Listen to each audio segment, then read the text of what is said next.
Am I audible? Yes. Yes. Good morning, fellow Toastmasters and dear guests. Today, I would like to welcome all of you to 345 meeting of Speakers Den Toastmaster Club. My name is Toastmaster Venkatesh Kumar, and I will be the subject announced in today's meeting.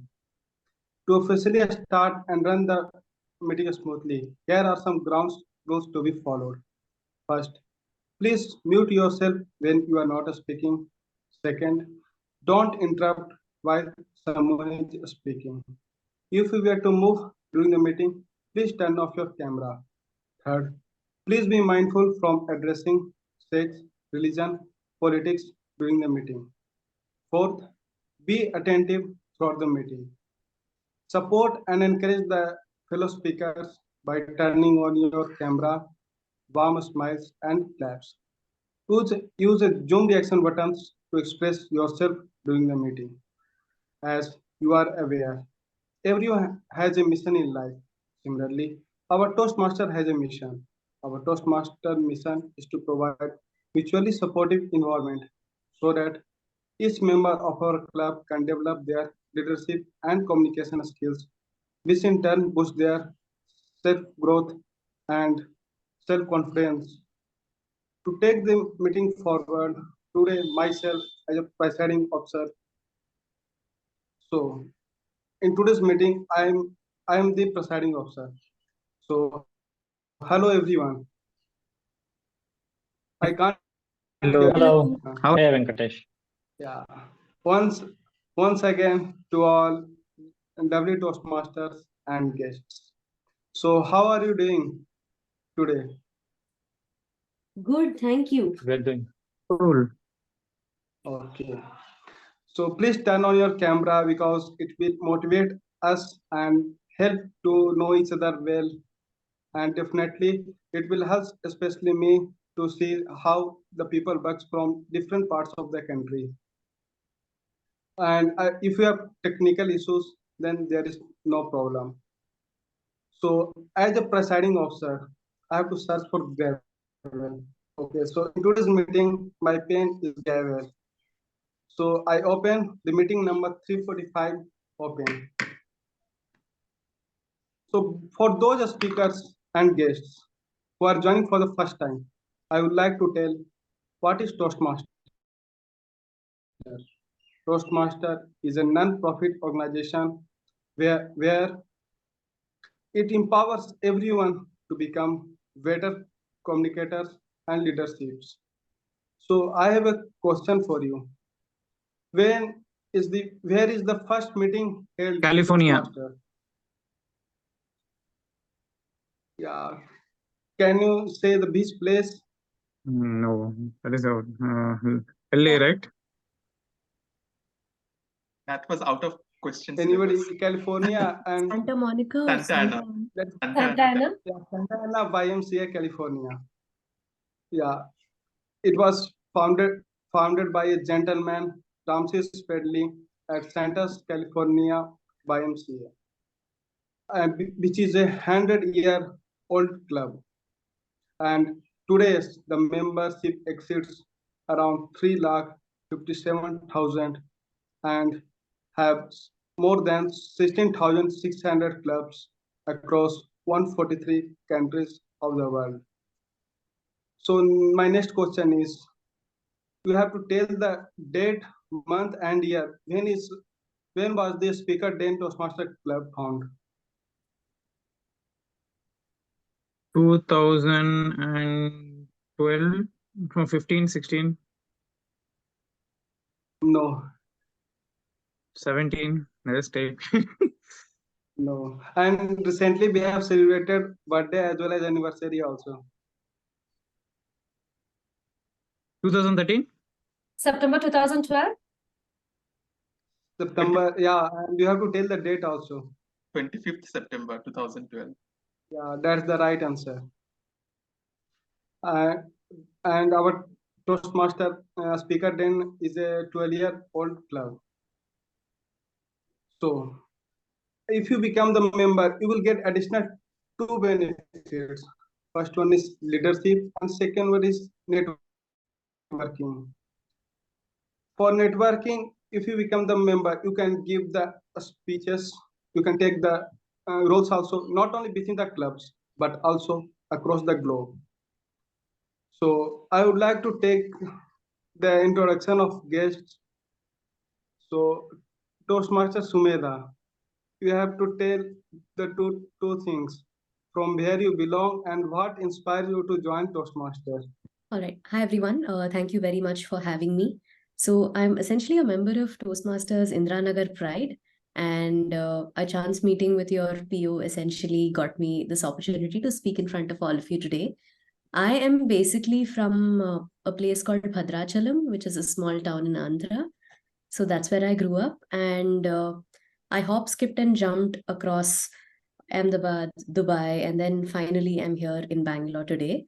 So, what brings me to Toastmasters is my love for public speaking. I was a speaker throughout school and college. However, in professional life, you don't get too many opportunities to speak, right? So, I missed that part and then I wanted to revive that. I heard about Toastmasters and walked into Indranagar Pride, and the rest was history. Thank you. Thank you, Sumedha. Let's give a big round of applause. And in today's meeting, we are eager to learn from your experience. Welcome to a Speakers Day. Thank you. Thank you. Now, next guest, Bharti Ramchandani. Are you there? Yes, I'm here. I Yeah, you got have, connect. Hi, yeah, my yeah, name is Bharti. Am I audible? yeah, you are audible. Okay, my name is Bharti and I'm from Delhi, currently residing in Noida. I have been into marketing throughout and I got connected with Speakers Den with the help of Shankya. I don't know more details about this Speakers Den, but yes, I got connected with the help of Shankya, and this is my first meeting that I'm attending here. Let's give a big round of applause. Hoping for future meeting as well. Welcome to Speakers Day. Thank you. And any more guests? I don't see anybody. Okay. So in Toastmaster, we do a very We also have crazy- Mohit as the guest and Abhishek Okay. also. Abhishek Ocha. Saurav. Okay, Toastmaster Mohit. Yeah, hey, hello guys. So, yeah, I'm just here as a guest. Like, I was a good friend of Praneeth here. I'm a good friend of Praneeth here, and I just wanted to see what Masters is all about. And yeah, I am excited to like see what is going to happen in this meeting. Personally, regarding me, I was born in Visakhapatnam, Andhra Pradesh. I did my BTech in IIT Bombay, Computer Science, and right now working as a software engineer. I am also like personally looking to like improve my social skills and public speaking skills, etc. So yeah, that interests me. So yeah, thank you for having me. Okay, let's give a big round of applause. Hoping for future meeting as well. Welcome to Speakers Day. Next, we Thank you. have Toastmaster Abhishek. Yeah, hello everyone. Good morning. This is Abhishek. I'm currently based out of Bangalore. I was associated with Toastmasters long back in 2006-7 time, and then after actually I relocated to different countries, and then on and off I worked in some 7 countries. Now I'm back to India, and I had enjoyed whenever I was associated with the Toastmaster, and I want to resume the journey. So I got to introduced. I have spoken a couple of times with Mr. Sanko, and that's how I'm here today. So that's all about me. Thank you. Let's give a big round of applause to Abhishek Oza. Welcome to Speakers Day. Thanks, Mr. Venkatesh. Anybody? Because I cannot see everybody is in mobile. That's why We I'm also have asking. Sanjay and Saurav. Sanjay. Okay. Yeah, myself. Toastmaster. Yeah. So myself, Saurabh Pitaria. I'm currently living in Bangalore. Basically, I belongs to a small town in Rajasthan. So this is my second meeting where I'm joining the Toastmasters Club. I earlier attended one of the meeting. So I'm looking forward to join as a member in the next meeting from Toastmasters. Yeah. Let's Thank you. give a big round of applause to Saurav and hoping for your next first meeting as a member. Welcome to a speaker then, Saurav. Yeah, next we have Sanjay. Hey, thank you, Venkatesh, for that great opening and introduction. I'm from Bangalore as well. I'm from Daffodils. My reason for joining Toastmasters is, I mean, you've been part of that send off for people when they're leaving the organizations. So it's kind of awkward what to say on the spot, right? You have to articulate your thoughts. So this is one of the examples, and there are plenty. What you could gain out of Toastmasters. It is left to your imagination how you use it. That's why I joined Toastmasters after looking at one of my mentors how he used to speak. I just visited a club once and saw how people were speaking so fluently and confidently and talking to people who don't know, as if they pretend they know them from long time and they speak so friendly in a friendly manner. It's a skill, right? A life skill to develop. That's why I joined Toastmasters. Thank you. Thank you.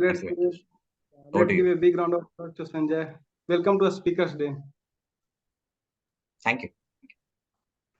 Now moving forward, in Toastmaster, we do a very crazy thing and we break the fears of public speaking.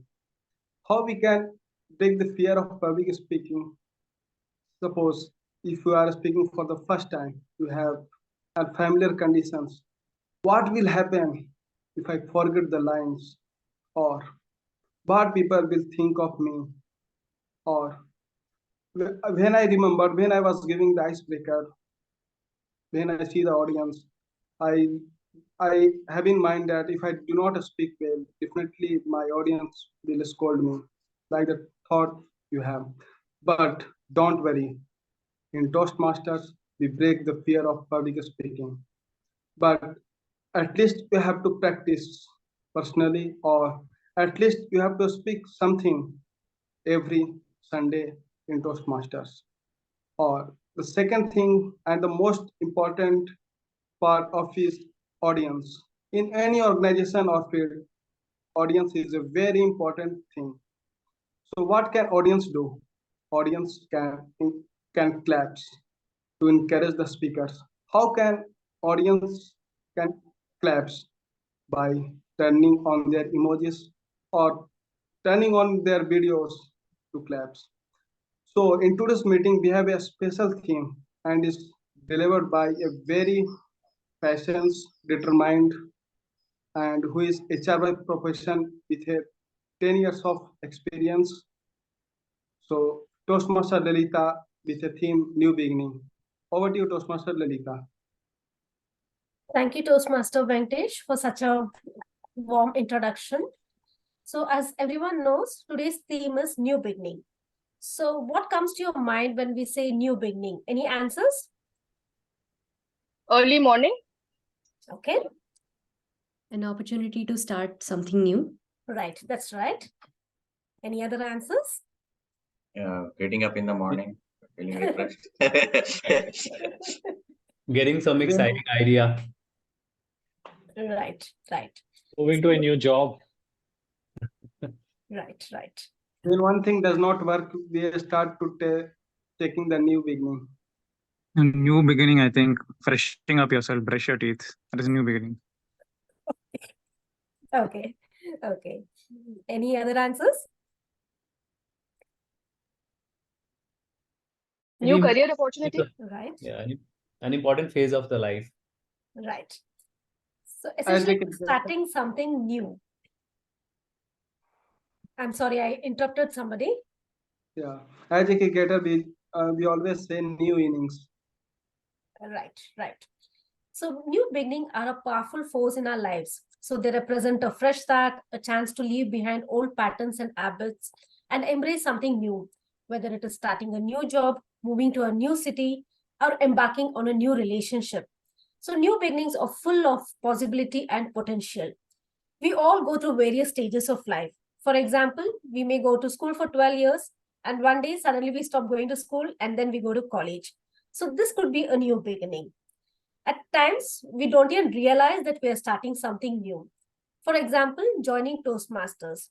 So before 1 year, I joined Toastmaster as a guest, and I never thought like I would continue my journey and I would stand here and I would be the TMOD for the day. So it was a new beginning as a new member of a new role. So normally a story or a movie ends, but in our life, nothing ends. So it keeps on going.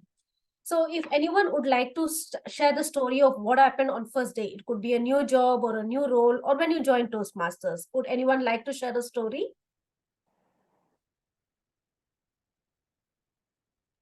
Yeah, first day it was quite exciting and meeting new people, but little bit of hesitation. But I was in every time first day, right? Every Monday, I will work in full 100% effort wherever I go. Full Josh first day. After that, gradually it will reduce. In any sphere I can go, when school, college, even work, whatever it is. So, yeah, I have also very important memory to share related to the Toastmaster. I heard a couple of guys are from Bangalore, and in Bangalore there is an area called Indranagar, and just at the end of the Indranagar there is a Domlo flyover. So, how many of where by any chance are you aware about this Domlo flyover or Indranagar area? Okay, so when I joined Toastmaster and I had that ice breaking session, and just before the ice breaking session, I practiced many times walking on the Domlo flyover because that was under construction from one side to another side to this side. And whenever I cross that Domlo flyover, always that memory come to that Toastmaster and that ice breaking session. So, so yeah, this is what I actually wanted to share with you, all of you. Thank you, Abhishek, for sharing such a nice story. Would anyone else like to share a story of a new beginning?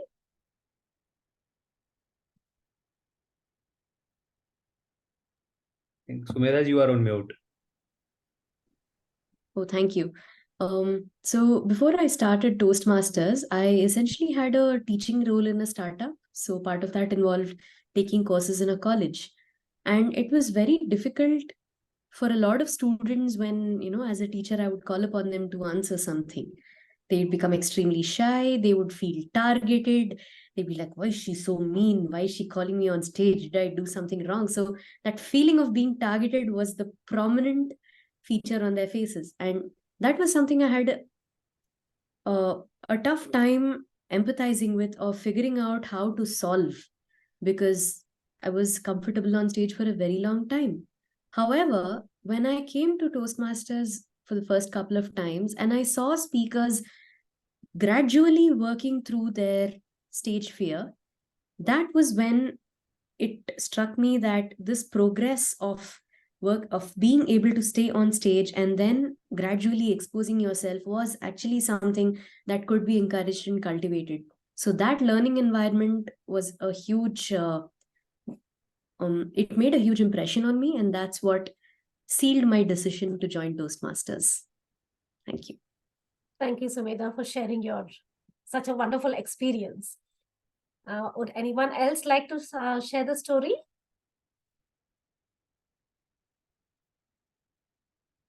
Sanjay, would you like to give a try? Sanjay, you're on mute. I'm on mute, sir. Sorry, it went on mute again. What could I say? New beginning. It was my first job actually. I went and it was pretty intense for me because I was getting rejected in HR rounds. And once I was rejected, he asked me, "What kind of sports do you like?" And I said, "Boxing." He asked me, "What kind of sport do I said, I don't know why I got rejected. All my technical rounds were clear. Everything was clear. I'm not getting, why am I getting rejected? So then I don't know, in one of the interviews I went there and I knew I blew it. I did not answer anything correctly. That I got selected. What kind of uncertainty is that? A new beginning that I didn't even imagine happened. And I went there. It was a good office in a great place where it is easily commutable and everything. So that was a new beginning that I didn't even imagine. That happened to me. So sometimes things happen that you didn't even envision that it would happen. So that's how life works. Life is uncertain, and if you embrace it, you don't know where you will end up, right? Yeah. What do you? Thank you. Thank you, Sanjay, for sharing such a nice story. So moving ahead with the meeting, I would like to explain how a Toastmaster session is conducted. Any Toastmaster meeting is divided into three parts. The first part consists of prepared speeches, where members prepare in advance for a 5 to 7 minute speech and where the evaluator evaluates them. The second part is fun-filled table topic session, where anyone from the audience can come up and give a 1 to 2 minute speech on a table topic given by the table topic master. And the third part is the most important evaluation section, where our general evaluator for the day will give a report on the entire meeting of today. Having said that, I would like to invite our general evaluator for the day, Toastmaster Sankhya. Meet Mr. Toastmaster Sankhya. He's been making Robert works in finance for 18 years, turning dull into cool. He tells stories so well that even boring number sheets wants to laugh. And when he's not playing with Roberts or making people laugh, he's chewing down on his favorite dish, biryani. Here is a number guy who knows how to mix fun, work, and a good meal. So over to you, Toastmaster Sankhya.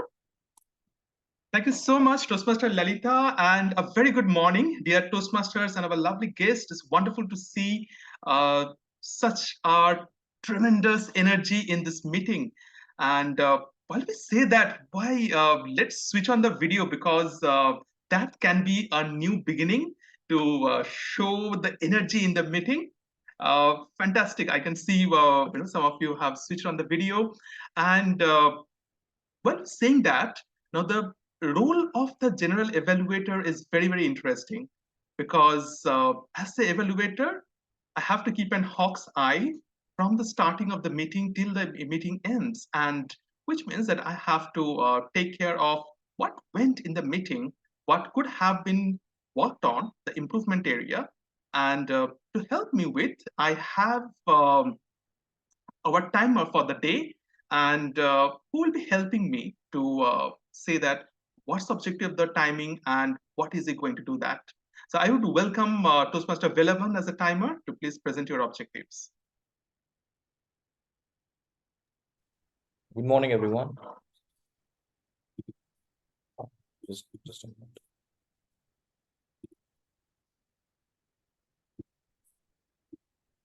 As a timer, I will time all the table topics, formal speeches, and evaluations. I'll also alert each speaker of the time that they have left using the green, yellow, and red cards, which denote the specific time remaining. Table topic, as today there is no table topics, I will omit it. And icebreaker speeches should be between 4 to 6 minutes. I will raise the green card.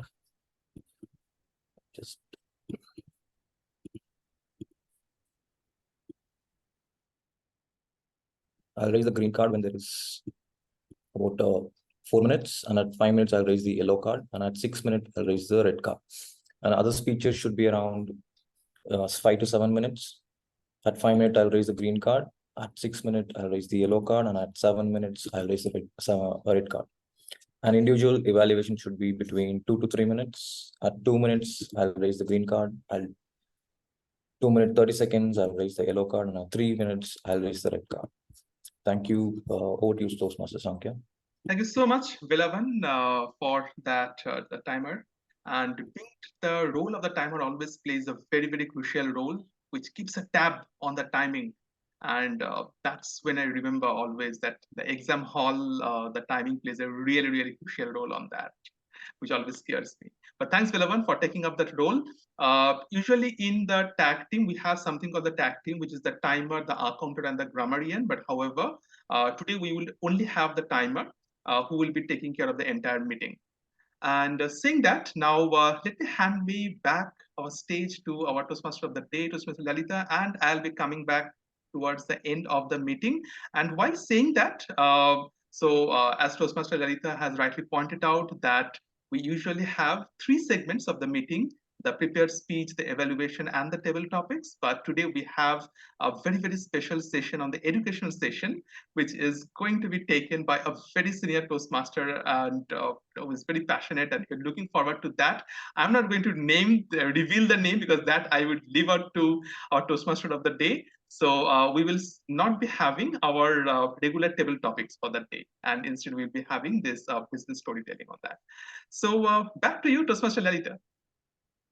Thank you, Evaluator Sankhya, for your introduction as well as the tag team introduction. A big round of applause for General Evaluator Sankhya. With that, we'll be heading towards the first session, that is prepared speeches. So our first speaker of the day is Toastmaster Pasha. He is a cosmetic orofacial surgeon. I've been in dentistry for 22 years. He has 3 multi-speciality innovative dental clinics and implant center. He has authored and published 2 books released and published worldwide, now currently available on Amazon and Ati Books. He loves helping people to chase their dreams. His evaluator is Toastmaster Sankhya, but before I invite him on stage, I would like to invite Toastmaster Sankhya to read out his speech objectives.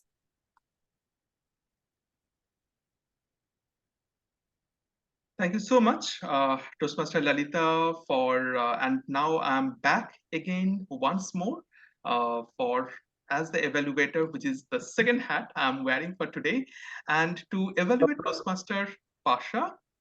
So Toastmaster Pasha, with the project for this member, is to introduce to the skills needed to organize and present a podcast. And the purpose of this speech is for the member to introduce his or her podcast and to present a segment of the podcast. Timer, please note that the speech will consist of 5 to 10 minutes and with a 2 to 3 minutes introduction. Thank you, and over to you. A big round of applause for Toastmaster Sankhya. So please help me welcome Toastmaster Pasha, Power of Choice. Power of Choice, Toastmaster Pasha. Shall I start, sir? Shall I start? Among all living forms, we humans are unique creation. We humans are highest form of creation. Why we are unique creation by God? Because we humans are blessed with higher faculties. Faculties means mental, physical, and spiritual powers, like reasoning, understanding, imagination, creation, memory. That's why we are unique form of creation by God. We are highest form of creation by God. Why we are highest form of creation by God? Anyone from audience? In 1 or 2 sentences? Why we humans are highest creation, form of creation by God? Because we can reason things. Yep. So the thinking is something which is unique to the humans. Thinking power, visualization power, that is unique in the humans. Yes. That's why we are unique creation. But why we are highest form of creation, highest form of creation compared to other living form? We are highest form of creation because of one reason. We humans have been gifted with dignity of choice. We can choose at any time, at any instant, whatever we can want. The dignity of choice, what is it means? The right of a person to make an informed decision to engage in experiences of his or her own choosing, necessary for growth and development. That is a dignity of choice. That's my next question to this beautiful audience. What is human life? What is human life? Anyone? Human life is just to enjoy and have the happiness and Very, born and die. That's it. yeah. Anyone? Human life is to maximize your potential that you can throughout your life. Beautiful answer. Maximize potential. How we maximize our potential? That is very important. We are very highly potential beings. We are unlimited. We have unlimited potential. We are born talented.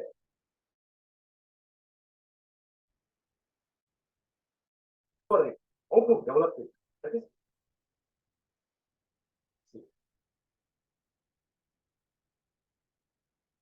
the life. Human life is between B and D.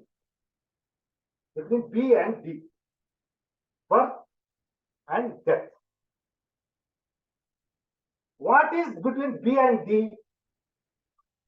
Which alphabet is there between B and D? C, that is choice. Very good. Very excellent, sir. Excellent. That is choice. C is between B and D. C is choice. See, human life is all about choices. It's all about choices. Good morning, one and all. The power of choice.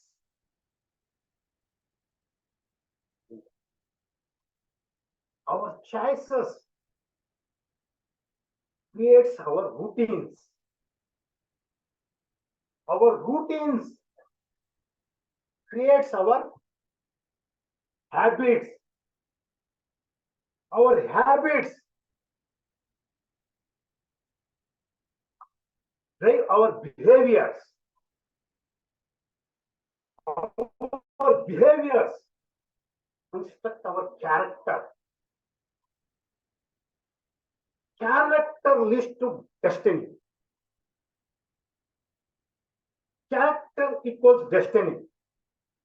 The basic foundation here is choice. Choice is the basic foundation to everything, to maximize our potential. That is choice. See, there are three different kinds of people in the world. Poor people, average people, and highly successful people. Poor people make needy choices. Right. Remain poor in life. Yes.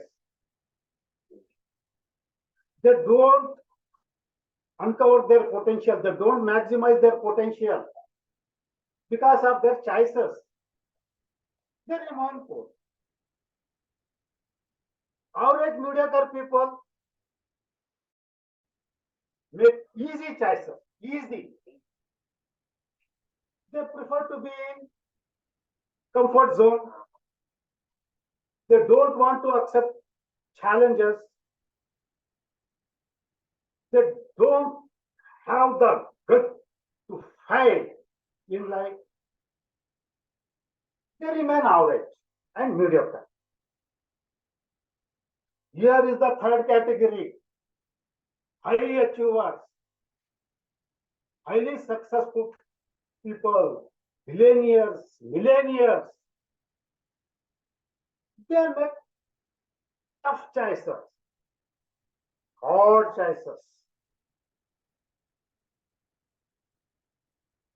They live lavish life. How? How tough choices, hard choices make millionaires.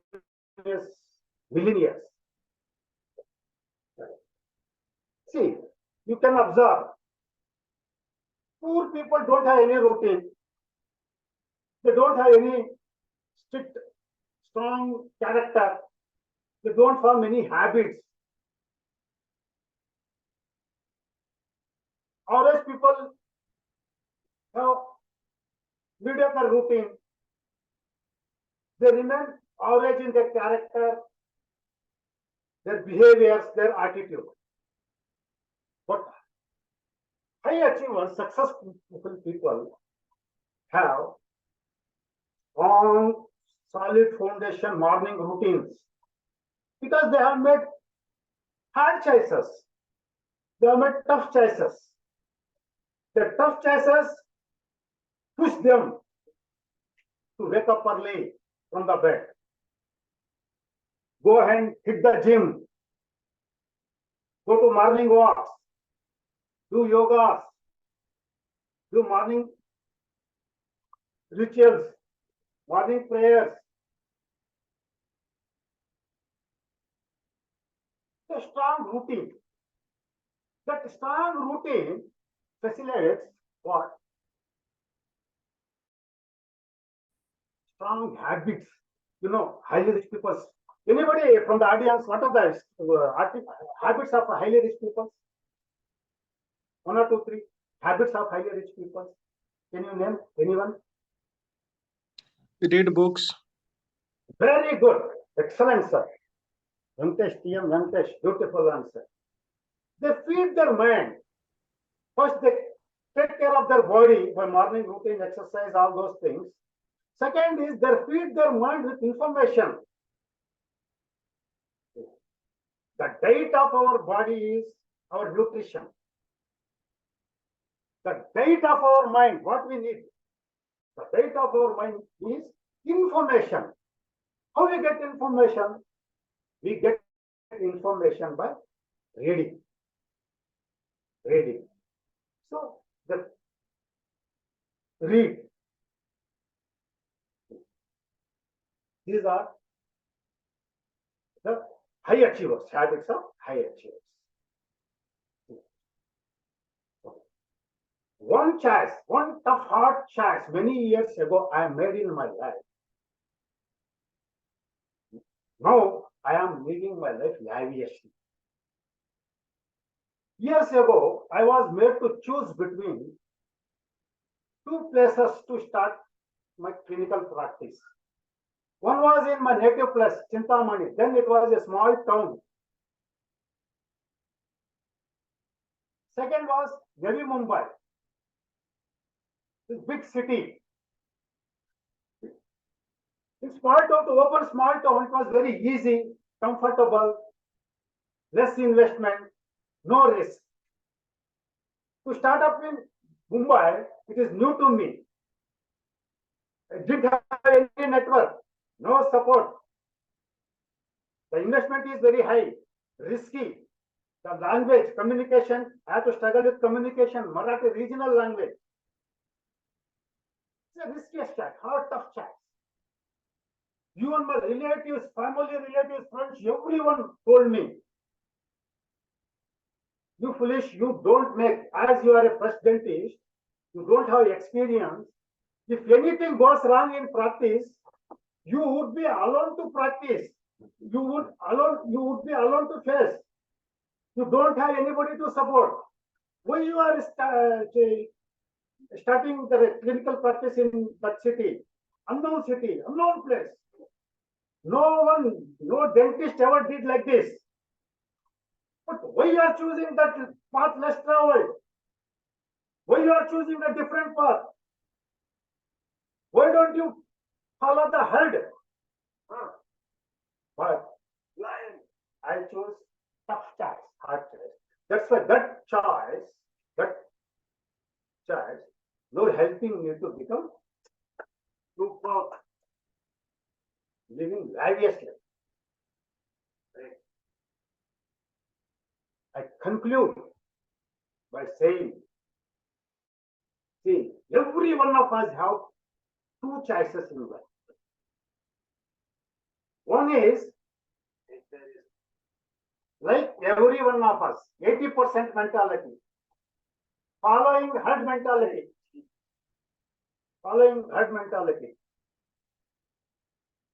choosing comfortable path, making easy decisions. Another choice is believing in oneself, believing in one's abilities, yet to follow the herd, having the gut to fight, and choosing the path less traveled. And making the difference. I say to you all beautiful audience, choose wisely. Choose wisely. Choice leads to destination. Choice builds character. It is the choice to foundation to everything. Over to you, sir. Super, sir.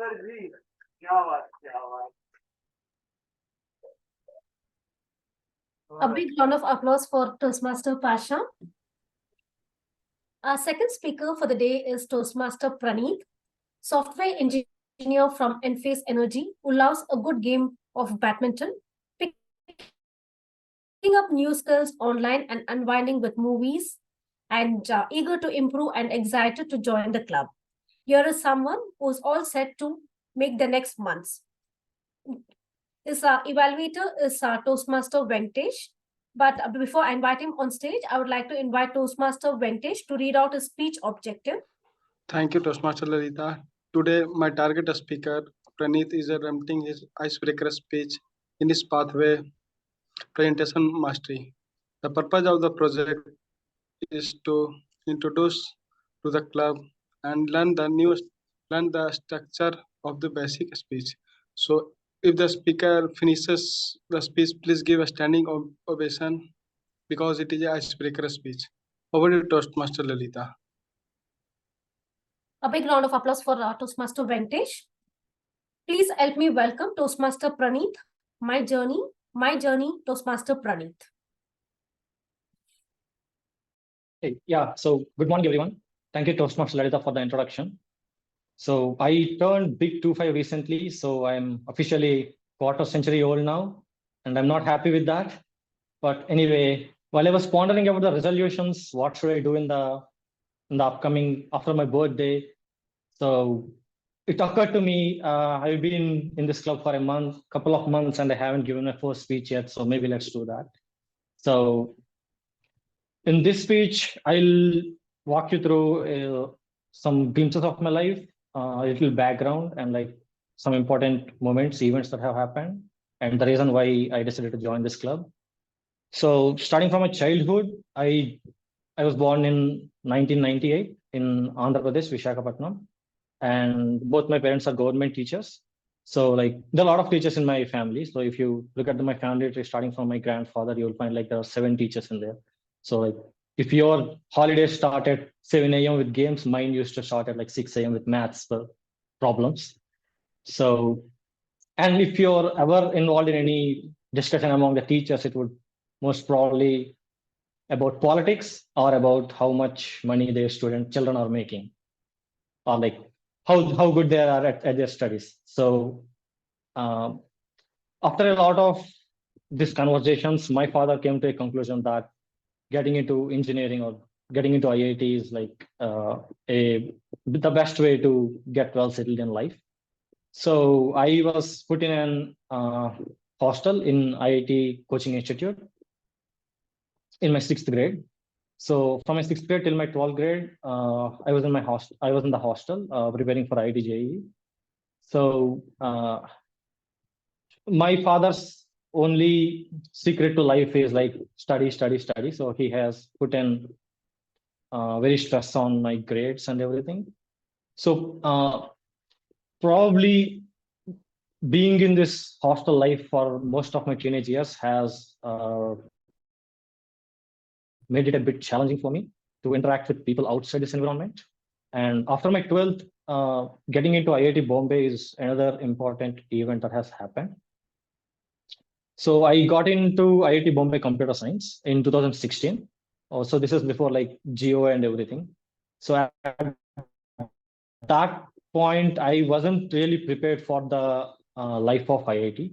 So like the environment I was coming from is pretty much like studying math, physics, and chemistry from morning to evening. But right now things have changed, and like I couldn't even understand a single line in the language Hindi at that moment. And like I had absolutely no clue on what computer science is about. And I did not have any habit of using smartphones.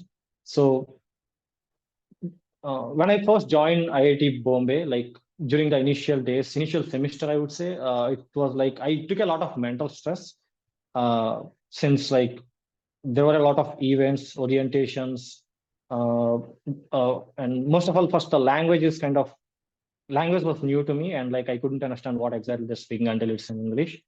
So this took a lot of mental strain on me. At that during the initial year, first year, second year, around that time, first year mostly, like I used to like I wasn't really socially active even with my friends from other hostels. So and at that moment, what happened is we got Geo in 2016, and a couple of years after that, there was this video game boom. And since I was very much interested in video games, I was absorbed into playing video games, and these video games give you like a virtual sense of happiness, virtual sense of achievement. So that's that. And then like I used to play video games every day for like 4 or 5 hours during my 3rd year and after that. So because of that, it greatly affected my grades, and like I couldn't realize what I was doing with the time. And this realization has hit me during the placements time. So when like people are getting placed, and like I did not have enough confidence that I could get into a good job or clear a good round of an interview. So anyway, I got placed in a good company, and then yes, in a year and a half passed by. I was in Goldman Sachs company, and Goldman Sachs is like very much known for it forces employees to socialize, collaborate, and like it forces people to collaborate, give presentations across the teams and everything. So I worked on a project for a couple of months, and then I was asked to give a presentation to some other teams in the company. And even though I had a complete idea of what the presentation was about, and even though I had a complete knowledge of the topic I was speaking, even though I had prepared, when I was in front of when I was on the podium and like with the presentation behind me with people looking at me, like I felt extremely anxious. I stuttered. There were like a few seconds of silence in between my sentences. So once the presentation was done, I came home and like started thinking what went wrong. I mean, how can some people be like chill with it, and like why did I feel that much anxiousness? Why did I take stress? Then I came across some TED Talks, and one of them mentioned Toastmasters, and that's how I searched Toastmasters and ended up at this club. So what I'm hoping to get from this Toastmasters is that just get onto a stage where a bunch of people are looking at me and like put their focus on me, actively listening to me, and like I would be as comfortable as I am when I'm alone in a room or with my friends. So yeah, thank you. So a big round of applause for Toastmaster Praneeth. So since this is an icebreaker speech, we'll just have a standing ovation.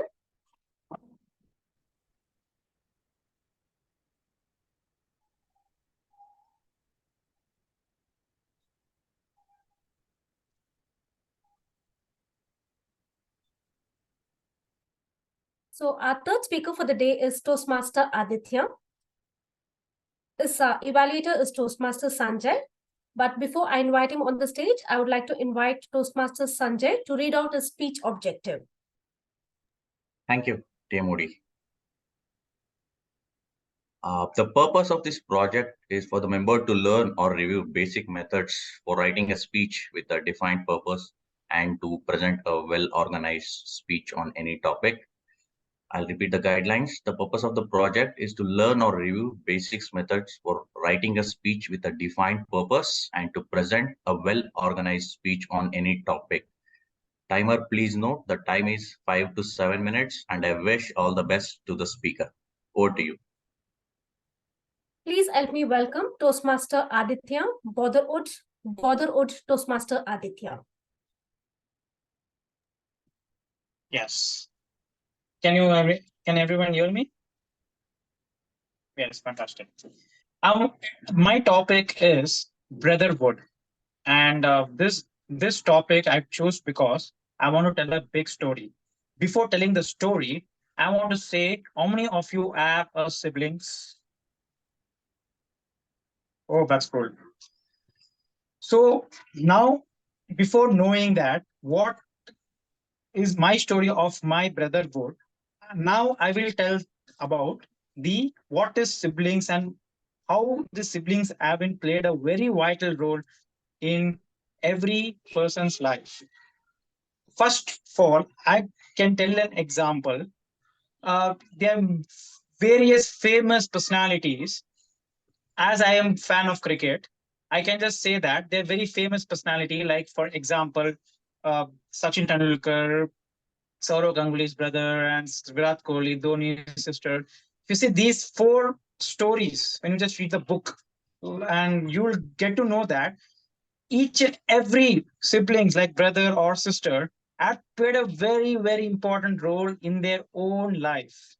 For example, Saurav Ganguly was just playing cricket, and every time he used to test his batting, and he used to even help to buy the cricket kit, where there was no any internet or something like that. And like Virat Kohli's brother used to work for his own self for his cricket career. So he had put full 100% efforts in anyone's career. Now I want to tell about my own life, like how I was a quite scared person or a very little bit of, I can't use that word of abnormal, but that type of person to a very normal or a little bit of touching a sky. My brother, I was beneath the earth. He just pushed me up of the earth and went to the sky. Now I want to tell about my story. My brother named Anirudh, he is born in 1997 and he's working in BD company, which is the medical company in US, LA, United States. Now I will tell about my own journey. I am 2 years younger than him. So what is the first thing that I have seen him is that even though he is 2 years elder to me, he used to give up in many things. Like two toys were there, just as 2 years elder. He used to give me a choice that which toy is my favorite when I was a young, cute kid. So that was very nice. From the 5 years old, I was a little nervous and I could not read or write or I don't know the world what it is. Then people just make fun of me. I just come to my house without any reaction, but my brother used to feel and cry for it. Like a small story, I can say that I was just playing cricket and I just told instead of made, I told of mad or something like that. It made a big serious.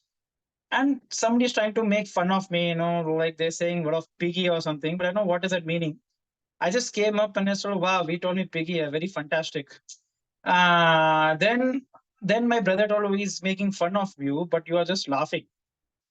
So that is one thing that I want to tell. Then my brother said, that do not worry about other insulting you, but one thing your quality you have is how many people are trying to make fun of you, but you are still laughing and you're still cool. You're that strong enough to stay in that mazak. That is fun. So uh, so what did I do was I kept my thing that I am good at keeping my calmness. That my brother has picked up that this person is very calm. This person is very strong to take his negative things. So I went to like like I didn't know how to read or write. So I went to the school. In my school days, like people used to take me, and when teachers would tell read out loudly, and I just never, and there was some like dad full stop, and that was like a dog, sorry, dog full stop looking at the paper. I just wrote like dog looking at the paper without any full stop. So people started laughing at it, and I told how was your reading? I was just enjoying because I thought it was a sense of humor that people are laughing because I cracked some joke. Then gradually, my brother gave me a book that was a Twinkle. If everybody knows that a old book was Twinkle, just read this book.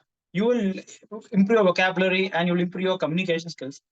I just opened the Tinkle. That book was all pictures. So I just told my brother, just seeing the picture and saying, oh, this story is this and this story is this without any reading. I was quite lazy to read actually. Then one book was there. Then my brother got to know this guy is just trying to see the picture and just reading. Then one more book he just gave me, like that was a very no picture book, Mulberry Days, which was written by R.K. Narayan. It was a fabulous book. It was familiar to that Swami, familiar to my own story. So I felt like this guy is me, and this is what I learned from that book.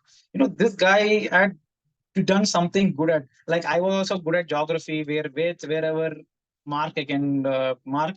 Like him, I was also, like mapping the map in every places. I like to draw maps. So this was something I showed the geography teacher, and even then gradually I've improved and improved and improved. So the teacher in sixth class, sorry, had praised me. This guy is full confident and he had learned to at least speak. And just little bit of problem, like I was very dependent upon my brother till when I was a third year. And from when I was born till my third year, my brother just pushed. Then after that, I was like alone, like nothing was there. And my brother went to US, and I was a little bit of cool and calm, that I'm left alone. Just he pushed off my from the ship.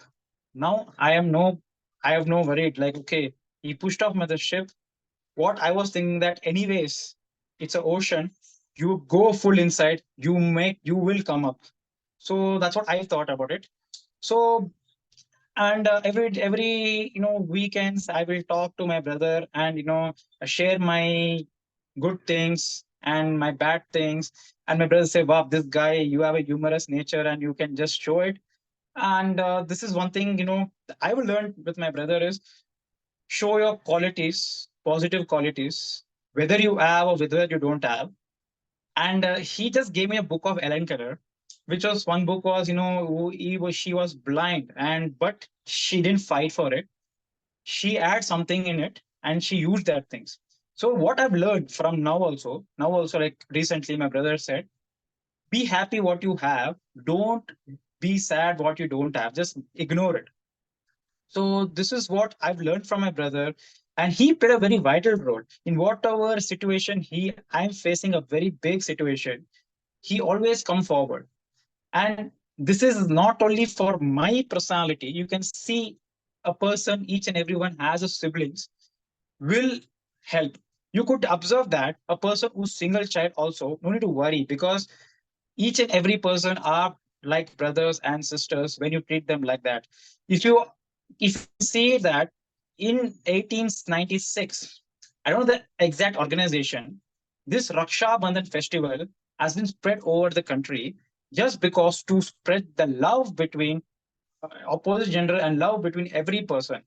So that's what I want to tell. Like treat everyone as brothers and sisters from inside, don't show outside. But at least you can, from inside, you can just treat them as brothers and sisters, because they will not do anything wrong for you. They'll always come forward and help you in whatever situation it is. Thank you very much. So a big round of applause for Toastmaster Aditya. Moving back to the theme, normally we are afraid of change and don't like to come out of our comfort zone. New beginning helps us to step out of our comfort zone. This is where the magic happens. It is where we discover new strengths, learn new skills, and develop new perspectives. It allows us to change ourselves, to challenge ourselves and learn new things. So here are some tips for embracing new things. The first tip is take action. New beginning requires action, whether it is applying for a new job or signing up for a class or starting a new hobby. Taking action is essential. Don't wait for opportunities to come to you, but create them for yourself. Second thing, when we start something, we should start with full of energy and full of positivity. For example, going to a gym or joining a course. So we should be able to dedicate the time and be committed to complete this. Only then we will learn new things. And the third thing is be patient. New beginning can be challenging, and it's important to be patient with ourselves. Don't expect instant success or perfection. So with that, we'll be heading towards the second session. So today we don't have any table topics. Instead, we have education session by Toastmaster Sumedha. Sumedha is an artist, designer, and storyteller. She currently works as a graphic designer, specializing in helping people and businesses brand themselves and tell their stories. With a diverse background starting in design, retail design, social media, and communications, she uses design thinking and strategy to create new solutions. When she's not working, she loves making art and sharing stories over a nice cup of chai. Over to you, Toastmaster Sumedha. Thank you so much for the very warm welcome, Toastmaster Aditya. So with this, I'd like to welcome you all to this round of the education session. And the way I got it was also quite surprising. A chance meeting with your presiding officer essentially made it possible for me to share my knowledge with you. A week ago, I would have not even imagined that I would probably be speaking to a group of completely new but absolutely wonderful people. So please bear with me. I myself am a new Toastmaster, and trying to share my knowledge in a manner that would probably be palatable and comfortable for all of you is also an experiment, a new beginning of sorts. So I think that fits in with the whole theme of the day. Before I begin, I'd like to ask the timer if, just to clarify the amount of time that you've allotted for me, please. It's half an hour, Sumedha. Half an hour with 20 minutes that I speak and the rest we're ready to interact. Is that fine? Yeah. Great. Thank you. So to start with, I think you have understood my topic, which is the concept of storytelling when it comes to building a brand or a business. Now, how many of you have grown up listening to stories? Can I have a show of hands? Would you prefer a story or a lecture? Story. Story. Why do you think so? Why do you think a story is better than a lecture? Because story is something. I'm sorry. Okay. Yeah, because story is something you will learn in a very creativity way, and people will tell it's a truth because it is a story. That's why. So Yeah, it engages the audience better than lecture. Sumedha. Absolutely. Anybody else? Yeah, because story connects better with the audience. People become more interesting and have more attentive to the details. Absolutely right. All three of you are absolutely right. The reason why we prefer stories over lectures any day is the human element in them. We can see how an action, a thought, or a situation pans out over the story, how it ends up resulting and impacting people. And that is something that we can understand and relate. And that is where storytelling itself becomes more powerful than any other tool when it comes to communicating what you have to say. Now, I'd I'd like to ask you all how you typically introduce yourselves. Can one of you give an example? Let's say you're in a professional setting and somebody says, extends the hand, to shake with you and then asks you to introduce yourself. How would you introduce yourself? Anyone? Normally, it would hi. be the designation or the position that we are holding. Yes. And anything else? We'll start with the Or warm greetings also. Like, hi, Greetings. how are you? Yeah. Hi, how are you? Anything else? So it revolves yeah, around greetings, your designation, and also your hobbies to some extent. Depends on the club you are. Yeah. And in addition to the personal side, like you are based out of which place, then if you have any kids and what you try to do in the free time. So these are the additional thing which we share. All right. All of you have basically summarized what a lot of professional introductions sound like. That is, you begin by introducing your name, and then what do you do? That's your designation, followed by personal details, which is either your hobbies or any personality traits or something that would help you stand out. Now, if you look at the structure of this introduction, what do you see? You're trying to build a personality around yourself, right? And that personality is unique to you. But in a professional setting, how does your personality help me? Right? So imagine this situation. Suppose there's a guest or an important visitor to your office, and your boss is introducing the team to him. So the easiest way to probably start is obviously the designation. But imagine if your boss starts saying this. I will take your name, Toastmaster Lalita, and create a fictional scenario around you, if you don't mind. No, not an issue. Hi, Jack. So this is Lalita. Do you know that Lalita cracked that important problem that the entire team was struggling with for 5 months? She sat on it overnight, identified these problems, and made it possible for everybody to crack the solution that quickly. What we were having an issue with, she was able to resolve in a structured, systematic manner, and we were able to figure out what not to do the next time around. How does that sound to you, Lalita? Great. And? I think this is focusing more on the strengths. Exactly. What we have done, the achievements. Exactly. And in a professional context, now Jim knows exactly why and how to approach you. If he has an issue, he will definitely want your perspective on it, because now he knows what your strength is at work. You're a leader, you're great at solving problems, you're able to pick things up and distribute and make sure that the problem is solved.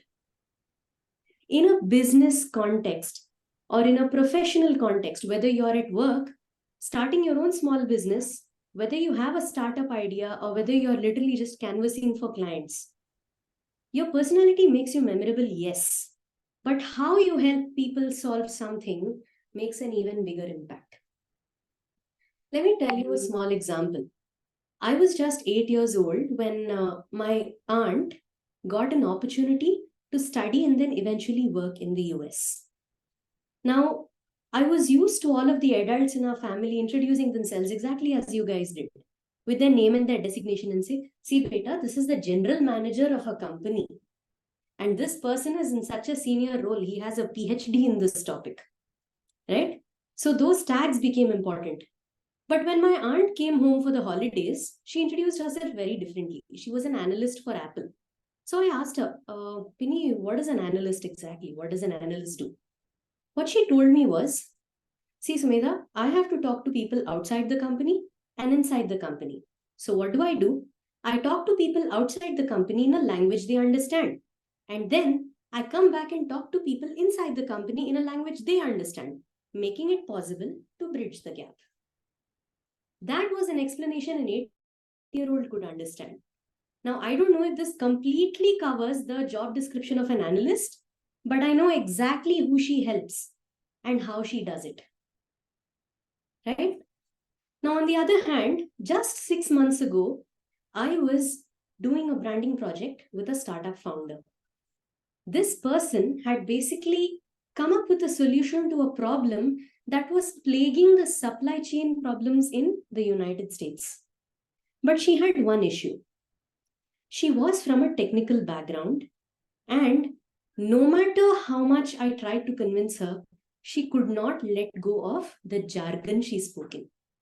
When I say jargon, I typically mean keywords, that is, words that indicate a certain level of expertise in your professional business. So whenever you're trying to explain a problem, let us say you are surrounded by people who are in the same technical field as you, you feel very free to start using those words and going into technical depth. But when you use that approach for outsiders, what happens? You make an outsider who's not familiar with your field look stupid.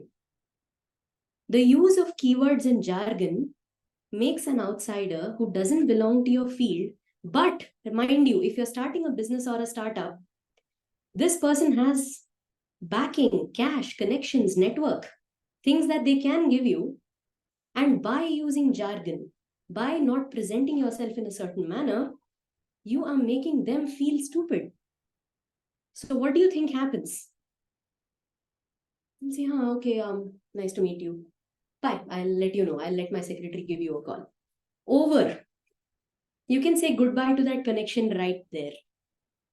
And that is where a lot of startup founders eventually fail.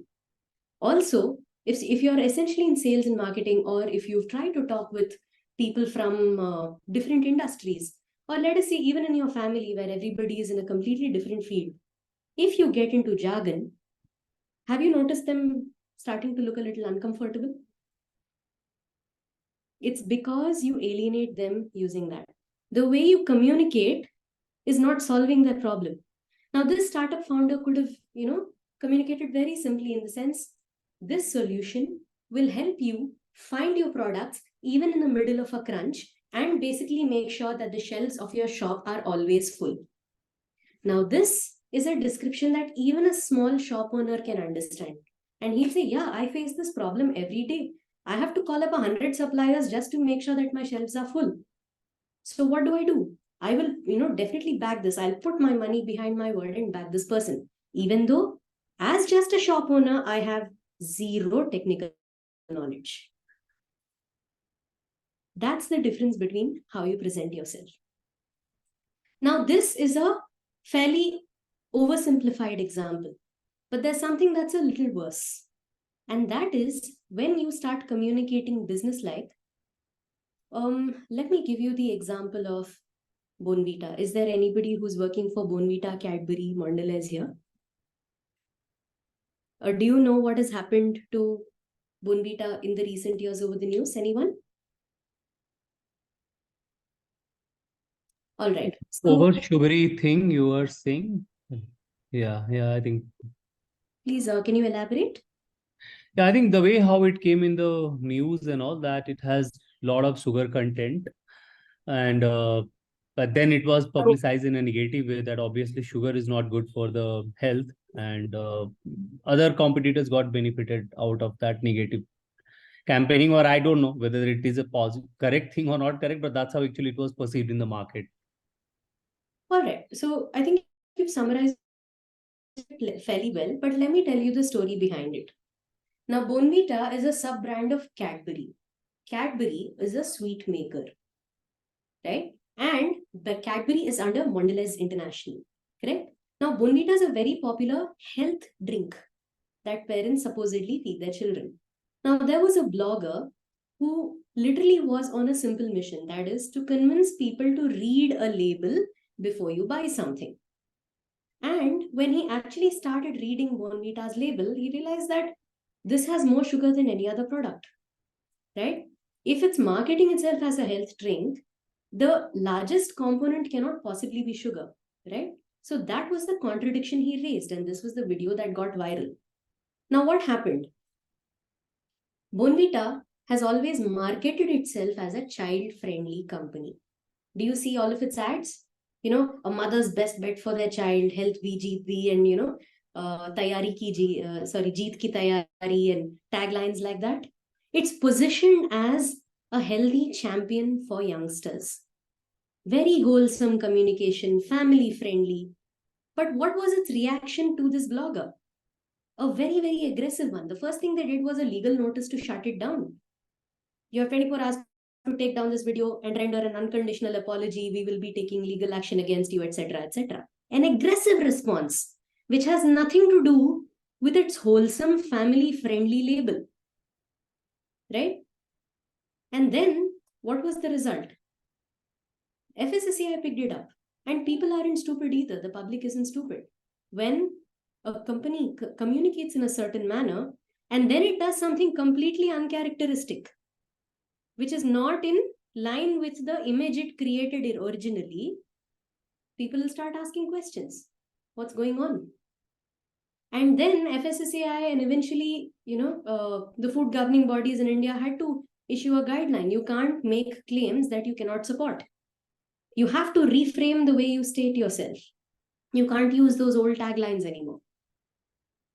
And that's where Bonvita had to take down its advertisements, and they had to essentially change the way they portray themselves. Now, I'm pretty sure all of its future advertisements will be much more carefully tailored with regards to the claims they make.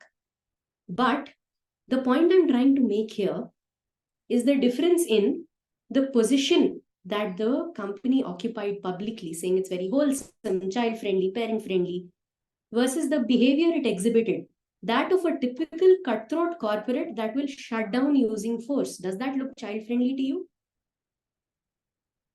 It doesn't, right? Now, any organization that's supposed to be child-friendly would probably engage in a dialogue, They'd say, hey, why do you say this is unhealthy? Because what's wrong with having a little bit of sugar? Because you know how busy a child's routine is today. If they don't have sufficient energy and etc., there are ways to engage in a conversation. There are ways to bring in a nutritionist. Why does this disconnect happen?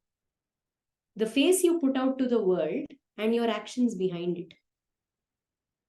All of this happens because there is a disconnect in the brand values. Why do you do what you do? Why are you the way you are?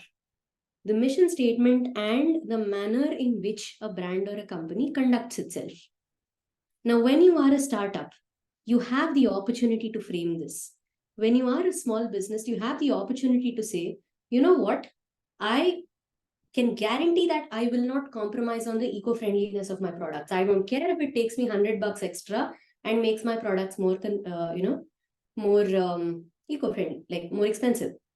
Or somebody will say, you know what, no matter what, I will not compromise on the price of my products because they have to be reachable to a certain category of audience. So I will try and mix and match the ingredients in a way that keeps this product affordable. Eco-friendliness is not such a big problem to me compared to this particular issue, which is serving this cadre of people. Or, we are a very serious organization, or we are a very light-hearted, family-friendly organization. Those values, the way you frame yourself and the way you present yourself is the cornerstone of how a business operates. Branding, business, and storytelling is not just the outer face. Bonvita got called out because there was a mismatch in the inner management and the outer face. Their values, their behavior, and the face they showed the public were never in sync. So the next time, whenever you look at a product, you'll often think, okay, why am I buying this? We are in an era where there's an abundance of products everywhere.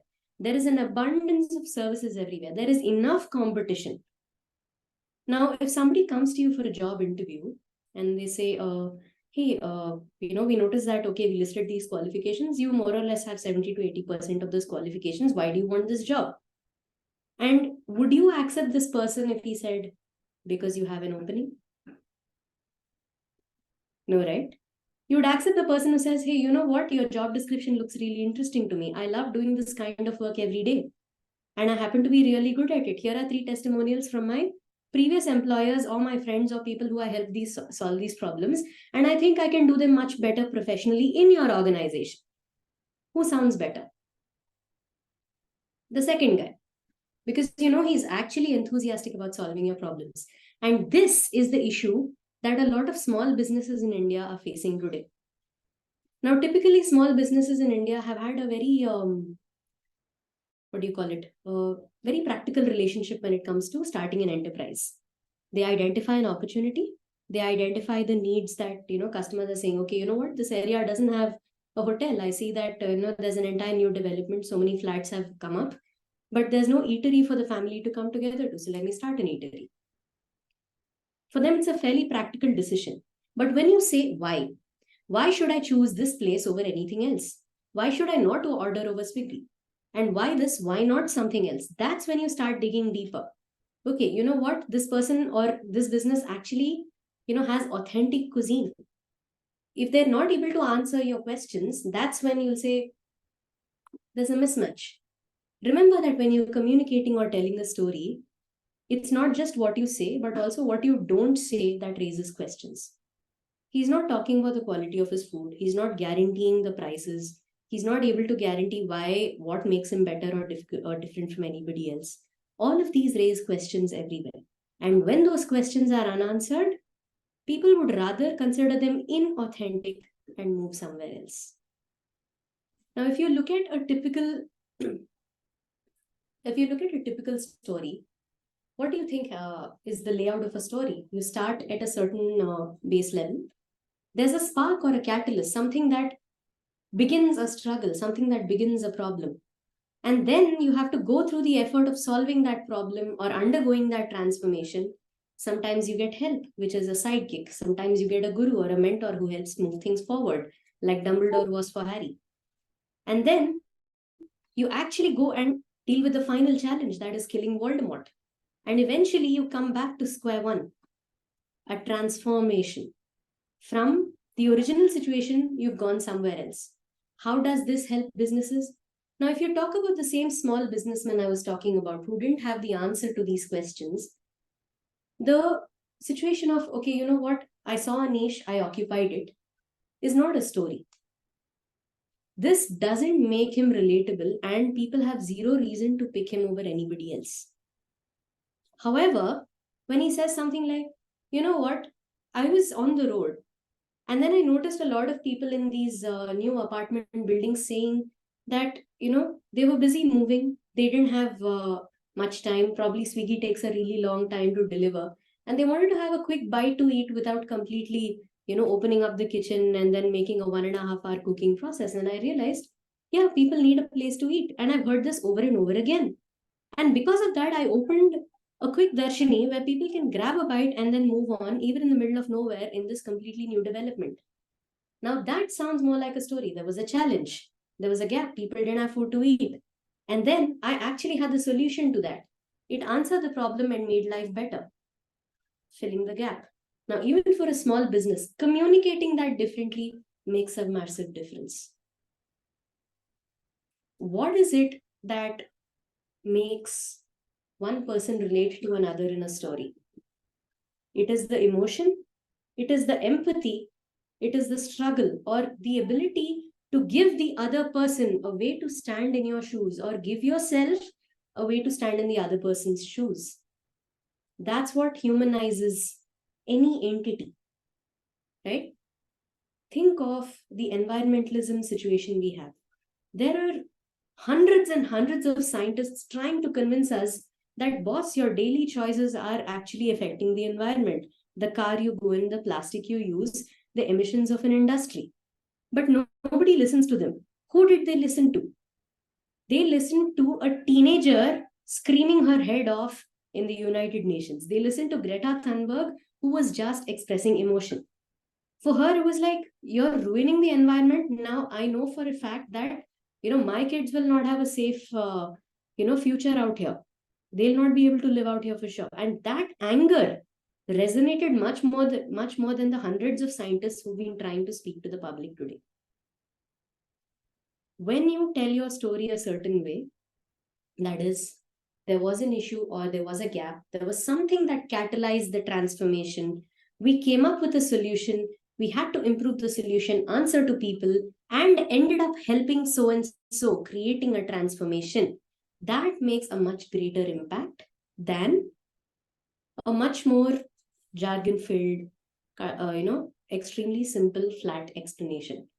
Now, when you're trying to communicate to people, these stories often become the backbone of an organization. We don't know the backbone of Cadbury. We don't know the backbone of Bournvita. All we know is it's a sweet drink promoted by a sweet maker. We don't know if they are committed to nutrition or if they're committed to making sweets. What is their backbone? What is their mission statement? Are they committed to making people healthy? Maggi, on the other hand, has a very clearly expressed mission statement. If you go look at their origins, their founder, his surname was Maggi, in fact, his goal was to provide low-cost, easily accessible, delicious food for families who lack time. And the product Maggi is a perfect example of that. He's not promised health anywhere. But his mission is, I want to provide delicious, quick, easy, simple meals to people quickly like that. And all of their products are tailored around that. You know, the Maggi cubes, the Maggi masala, all of that is tailored exactly around this. So the mission behind an organization, the mission behind how you are expressing yourself has to be tied to something, because that builds the human connection for this organization. For example, if you look at the company Wildcraft, now what is Wildcraft best known for, especially in Bangalore? It's known for the quality of its bags. In fact, everybody picks up a Wildcraft bag because it's affordable, high quality, fashionable, and great for college. But Wildcraft's origins have been in adventure, in outdoors. As long as its founder, K.S. Dinesh, is at its helm, and he's a passionate outdoorsman, Wildcraft will always be an outdoor brand, not a bags brand. All of its choices in material, in pricing, in design will be tailored to the outdoors. Today, you can pick up any Wildcraft handbag, even if it is probably made for school or college. You can probably go on a trek and that backpack will stay firm. It will actually endure the rigidity and the weather conditions because it was tailored that way for the outdoors. The story, the vision, and the mission you have in the background will always dictate the choices you make. So when you are in doubt in your organization or for yourself, go back and look at those vision and missions. And with this, I'd like to ask you all to do a simple exercise. I'd like to ask you all to put down your designation in the chat here. What do you do? If I say, hey, what do you do? If you want to introduce yourself, try to put that in the chat, please.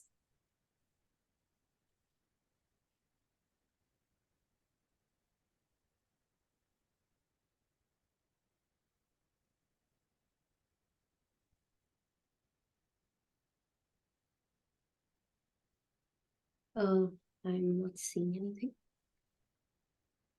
Working karma. Anybody else?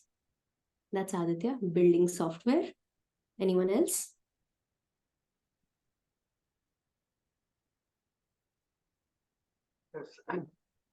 Solve all dental problems. Solve dental problems. Anything else? Enterprise architect, UPSC preparation and research. What else? Public speaker. Any more? Optimizing supply chain cost. Okay. All right. Now, I want you all to take 2 minutes and reframe what you do. What you do as in specifically you, the individual, not your job role. What do you do that's different? And I want you to reframe this by answering 3 questions. The problem you solve, the impact you make on people, and third, what kind of people you help. First, the problem you solve. Second, the impact you make on people. And third, the people you help. Why did I separate impact and help? Because as a personality, suppose, you might be a very light-hearted individual, right? So the people you help is probably XYZ in your team. And you might be able to say, I help people do their work in a light-hearted and effective manner and make work very smooth and possible. And the problem I solve is this: have fun at work while doing so and so. Try to reframe your issue in this manner. Now, for example, Toastmaster Pasha, you mentioned that you solve dental problems. For who? For humans? For cattle? For horticulture? Like, elaborate. What kind of health problems? Is it for juveniles? Is it for adults or older individuals? Or is it specifically for a certain genre of people? Or do you collaborate with a surgeon? What do you do? So, elaborate it in detail. I bring so-and-so to. Once again, please reframe yourself as the problem you solve, the impact you bring, and the people you help.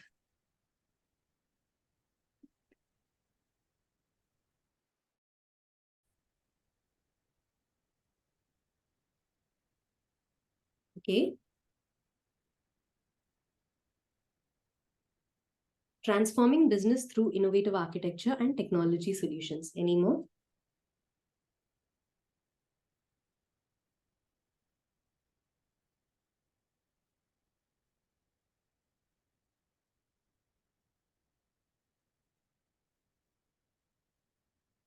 Okay, I help people in choosing the right product that they require with ease.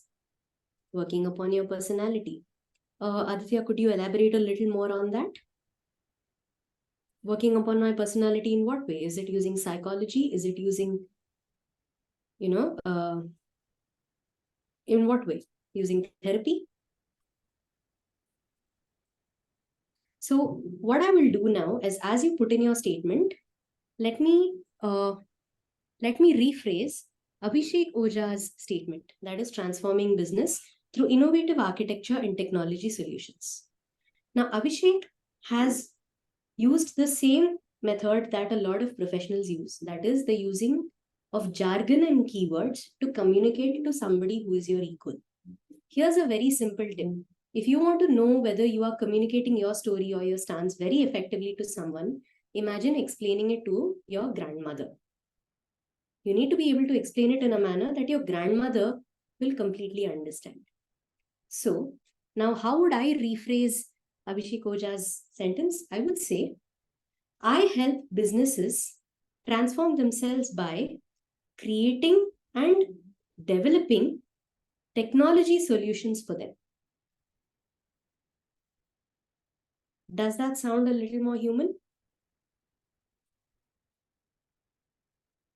We are not asking whether it is accurate. We are asking if it is human. Can I connect with? Yes. Yeah. So what do you do? Who do you help? How do you solve? It might be only 20% of your work, but it might be the major characteristic that defines what you do. Now, whenever you are in a business or a professional setting, this is what I want you to pay attention to. Have a mission statement that is a series of values. For example, I will make sure that I work in a light-hearted manner with short, effective solutions at all times, and my team is always reliant on me. Or somebody says, I will work slowly but steadily in order to develop XYZ solution. Another person says, no matter what, I will deliver something in 24 hours. You frame your values, you frame your personal brand, you frame it for your business also. Swiggy says under 30 minutes. Blinkit says 15 minutes. So what is yours? What is your team and your value? Our team is always lighthearted. No matter how much of a crunch the project is, we'll always make sure that we have fun during the execution. No stress, no strain. That could also be a keyword. As you form your values, as you define how you will do things, and these are your non-negotiables, then you can move forward to say, this is how eventually we solve ourselves. That's how you're branding your business, you're branding your team, you're branding your organization. And then when you tell your story, I help people do their work in a lighthearted manner because I'm a manager who makes lives easier for everyone. Imagine, you're not actually giving away your technical description, but you are making things better for everybody. So what do? You identify the problem you're solving, you identify the impact you're making and the people you are helping. That helps you reframe how you help them. And that transforms the story you tell to people as well. Thank you.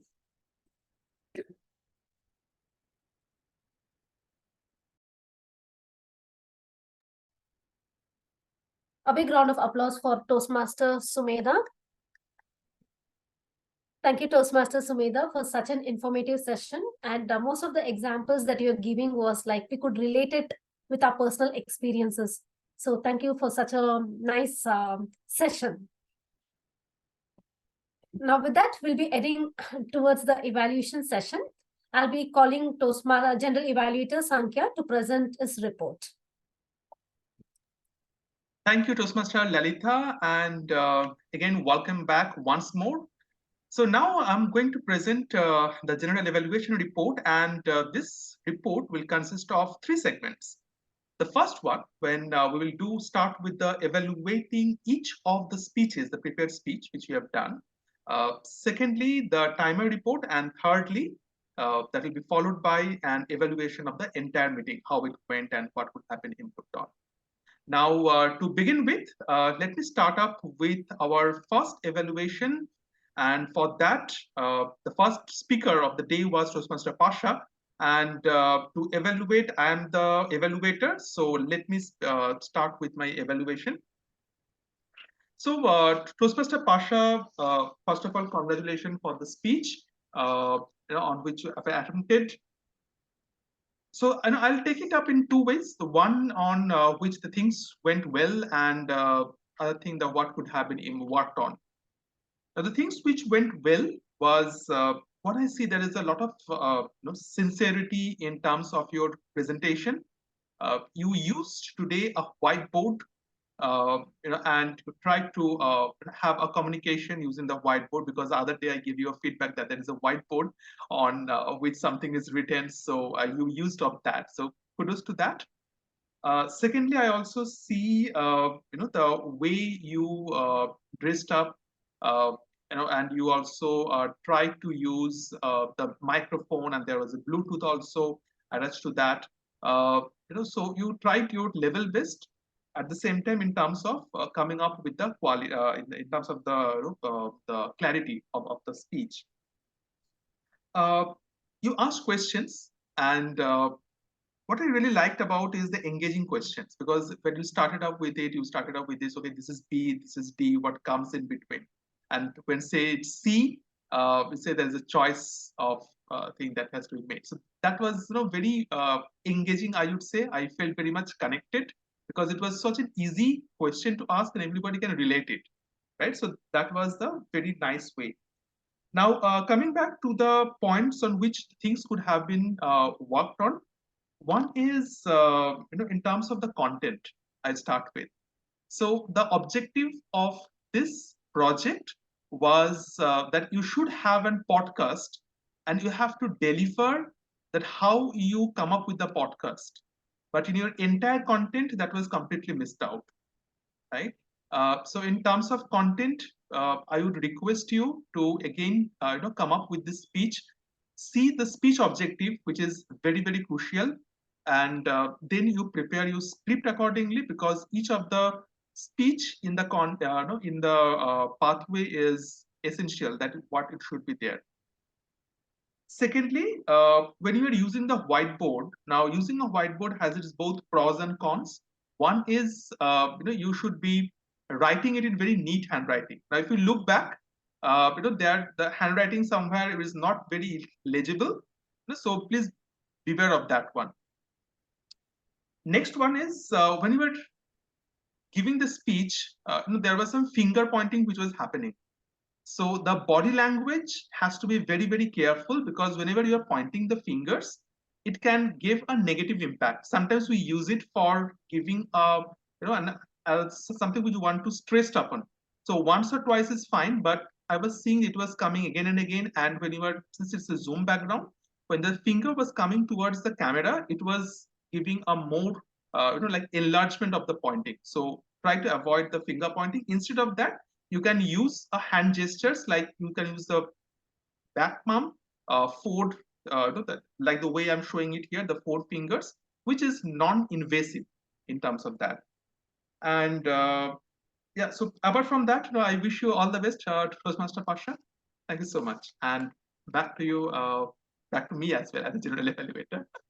Okay, now let me start with the second speech, and our second speaker for the day was Toastmaster Praneeth, and for that I would request Toastmaster Venkatesh to be on the evaluation stage, please. Thank you, Sumedha. Am I audible? Yes, you're audible.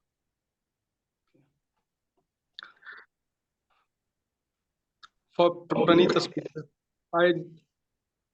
there is some sound is coming. No, I can hear you. Okay. I divide your speech in 2 ways: what you are good at and my recommendation how you improve in your future speeches. And you have break the spice and you have break the ice, and it is your first step towards the Toastmaster journey. What I like your speech in content, you have a good content, and how you have moved from such a young age to the hostel, and you are a very hardworking boy, and getting into the IIT college is everybody dream. And the other thing which from my recommendation is that when you are giving speeches, your eye contact is not to the audience. You are looking here and there, like giving a speeches that you have to understand the audience. You have to look into the audience such that the audience can understand your speech. It is not you that you have to understand your speech. And the second thing I noticed on your speech was clasping your hands. I don't know you are nervous or not, but this is the sign of nervousness. Improve, and in your future speeches, avoid the clasping of hands. And the last and most important thing I noticed in your speech is monotonous. You are the same tone throughout your speeches. Like you can say that such in your house, such a boring place to live. Only studies. No, no play. Only studies can make a life dull. So this is the recommendation from my views. Thank you. Over to you, General Evaluator Sankhya. Thank you so much, Toastmaster Venkatesh, and thanks, Pranit, because that was your first icebreaker. And the first icebreaker, also the objective of the first icebreaker is to ensure that you are comfortable speaking with the audience. And I see you did a wonderful job of speaking to the audience, and there was no hesitation in between. That was brilliantly done. And I agree with all the points which Toastmaster Venkatesh has raised. But however, since it's an icebreaker, we will not focus too much on the body language and on the the intonations and this thing, which we will cover in the other levels as you move ahead with that. But the points which Toastmaster Venkatesh has pointed out, do keep it in mind. And I wish you all the best, Toastmaster Pranit. Thank you so much. And now moving on to our third speaker for the day, Toastmaster Aditya. And to evaluate Toastmaster Aditya, may I request Toastmaster Sanjay to be on the virtual stage. Thank you, General Evaluator. Aditya, could you come on screen? I cannot see you.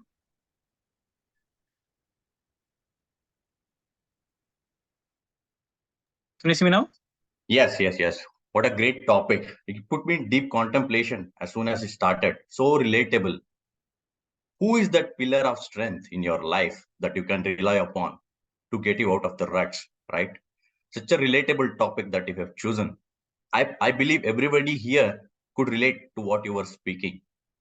You are asking a question in a way, who is that one person that you can rely upon to get you out of the sticky situation or when you're down, right?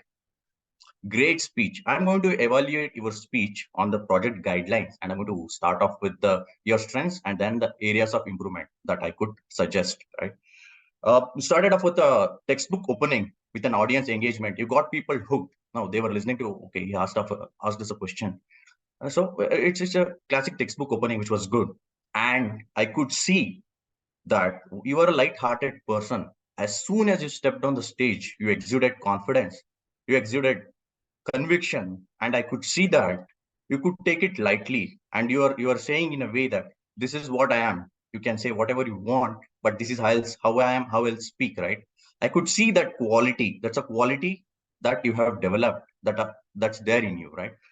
And a well-organized speech or cleanly structured, starting off with your childhood, from the toys to how your brother has helped you in various ways to get where you are at, right? So that comes out very clearly and neatly. And great usage of references as well, where you said, uh, after third year, I was pushed off. It was sort of like I was pushed off the ship, and I wanted to test the depths of the oceans, right? What a great example for people to relate, right? And we could feel that how much you have a bonding with your brother and how much you like him. So everybody here could sense that, because even whatever we could be at various levels, without help of others we cannot get where we are, right? We need this input, support, affection, caring, and everything. So that we could see that. Coming to some areas of improvement, you mentioned that in certain class the you couldn't properly discern the punctuation, right? Which I have been guilty as well. Dog dot looking at something, right? So, and then you said after the third year, my brother left me, so I couldn't relate when this happened, right? When did you started? Reading these things when it happened. So it was not clear. So if it had been little more clarity, and it would have enhanced the speech. And secondly, this is not uh, related to the speech, but just an etiquette where, it's a Sunday. We like to dress up casually and come up. Stay relaxed, right? So, but when you're giving a speech, you have to be a little bit formal, or say put on a pants, or it could hide your mistake, like sitting down, right? Sitting down only exposing your top half, right? Top of the body. That would have been it would have added to your speech. Not taking anything away from you, to sum up my evaluation, just take care of the etiquettes and some little bit of transition. It was a great speech. You met the guidelines, by the way. It was a great opening, the transition. And just to add, at the ending, you said Raksha Bandhan is where we get people together. What would have been a better, ending is, it reinforces our faith in the belief that there is always that one person that you could rely upon to be there when you need them the most, right? It would have been a fantastic, and you would have added to your speech, enhanced your speech a bit more. Not taking anything away from you. You are a light-hearted person. I believe that you'll take this lightly. You can speak to your brother and you can take feedback from him as well. So, wonderful.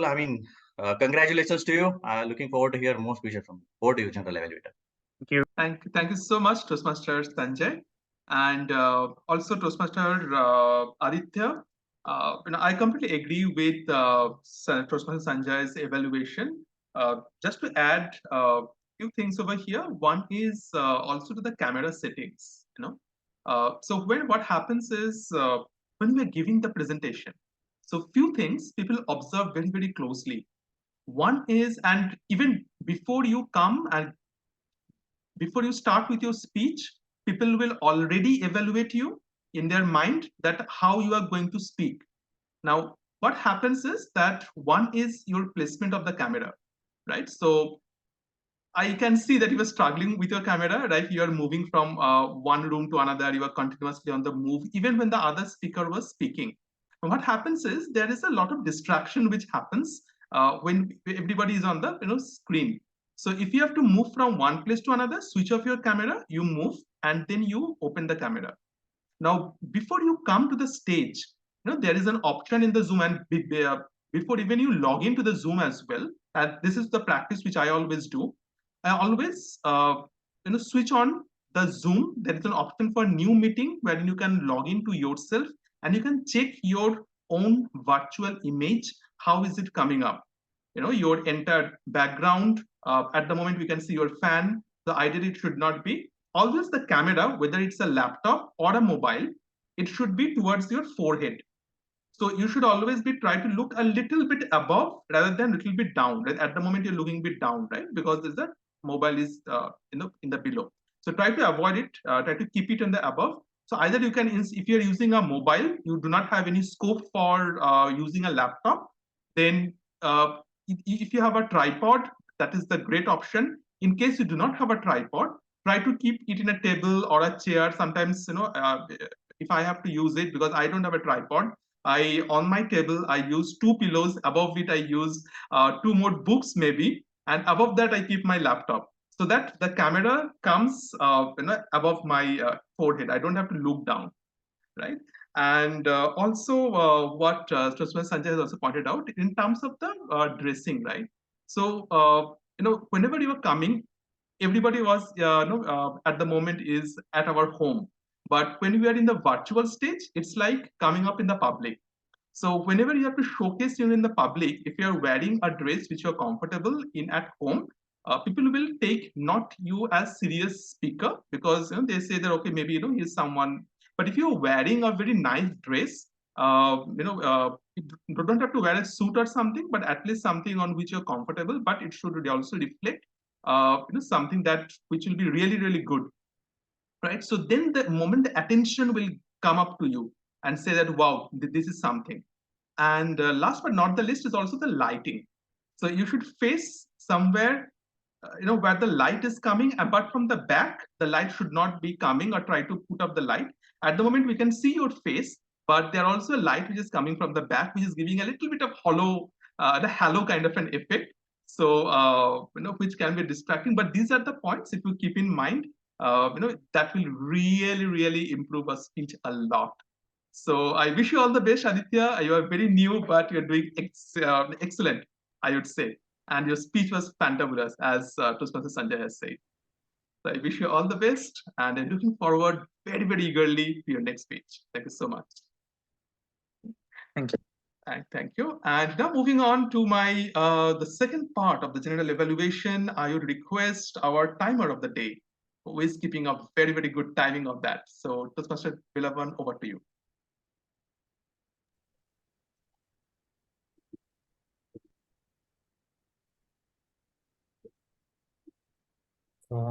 So for the prepared speeches, Toastmaster Pascha took 14 minutes and 23 seconds. Toastmaster Praneeth took 6 minutes and 15 seconds. Toastmaster Aditya was 9 minutes and 7 seconds. And TM Sumedha's education session was about 32 minutes. And for the evaluations, TM Shankya took 2 minutes and 50 seconds. TM Venkatesh took 2 minutes. And TM Sanjay was 3 minutes and 25 seconds. Thank you so much, Toastmaster Bilavan. A round of applause for Toastmaster Bilavan as the timer of the day. Thank you so much. You may unshare the screen, please. Yeah, just a moment.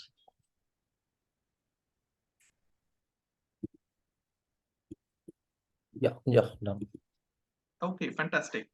Now let us start off with our third aspect of today's meeting, and that's the overall general evaluation, how it went. So we start the meeting around 11:03. That was around 3 minutes late from the usual timing, but we were just waiting for some of the speakers, some of the role takers to join in. The meeting was started by Toastmaster Venkatesh. Toastmaster Venkatesh, I would hats off to you, I would say, because now I see you are growing tremendously as a speaker. Today, you took up 3 roles. You took up the sergeant at arms, you took up the presiding officer, and also the evaluator. There was a huge, change that you have made. And every time you are coming to the stage, you are making a mark on yourself.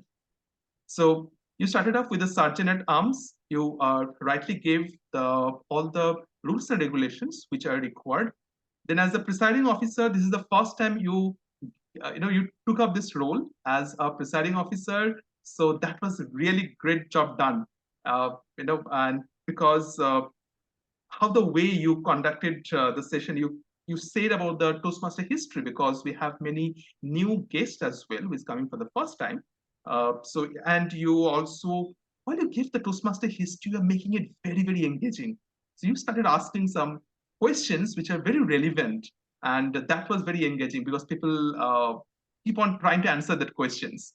And then also you told about what are the advantages of the Toastmaster. Now, that was really great, Jan. Just one small thing which you could have improved, since you are taking a dual role at this point of time, because the sergeant at arms and back to back you come up as a presiding officer. So you could have just said, since I'm wearing 2 hats today, so let me now put on the hat as a presiding officer and then move forward.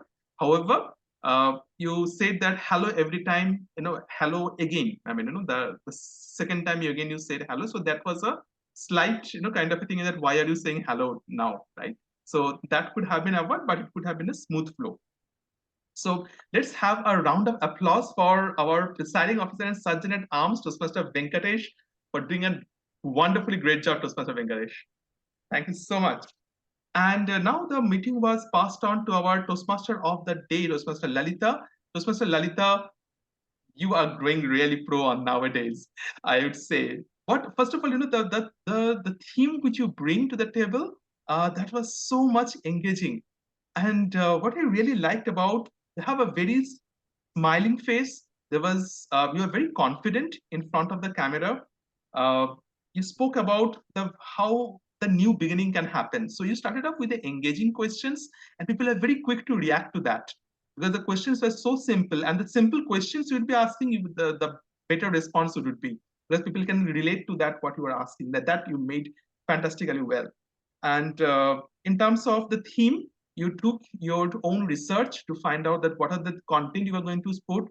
I found you spread the content across, which was a really nice way instead of directly going into one. Beautifully you narrated, and I really love the way. And also, when you're connecting with each of the speakers, that was a very smooth transition as well, which you would have made, which you have already made. So I have no points on an improvement. So I wish you all the best, Toastmaster Lalita. Let's give a round of applause for our lovely Toastmaster of the day, Toastmaster Lalita. And